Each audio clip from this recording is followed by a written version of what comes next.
Today I will be reviewing the Watson and Crick DNA structure. A DNA molecule is a double helix made of two individual polymeric strands of linked nucleotides that wind around a common axis in opposite directions. From this view, we can see the major and minor grove. The major grove is where the DNA backbone is farther apart, while the minor grove is where they are closer together. We can also see that this is a right-handed strand by its upwards to the right motion. If they were upwards to the left, it would be left-handed.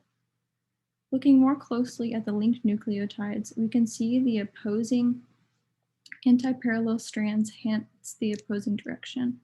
The sugar phosphate backbone of the nucleic acids is on the exterior portion of the DNA. Now, these contain negative charges, which I will be getting more into later. Looking at the inside of the structure here, there are nitrogenous bases which are perpendicular to the common axis to allow them to stack on top of one another. And these are linked together by phosphodiester bonds. There are two groups of nitrogenous bases: purines, which are adenine and guanine, and then pyrimidines, which are thymine and cytosine. They are linked to one another through hydrogen bonds according to base pairing rules, which are the following.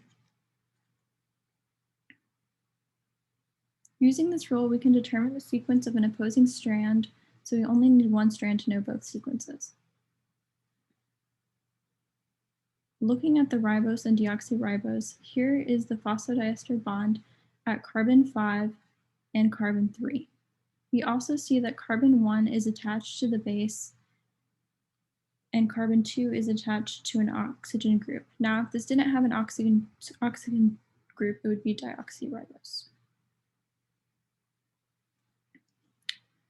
Going back to our negative charge of the backbone, it is destabilizing, but when placed in a salt solution, the charges are neutralized. As a result of this, it is less likely to denature and would require a higher temperature to do so. The salt here would attach to the negative charge of the O, and then the higher the salt concentration, the higher the temperature needed to denature the DNA.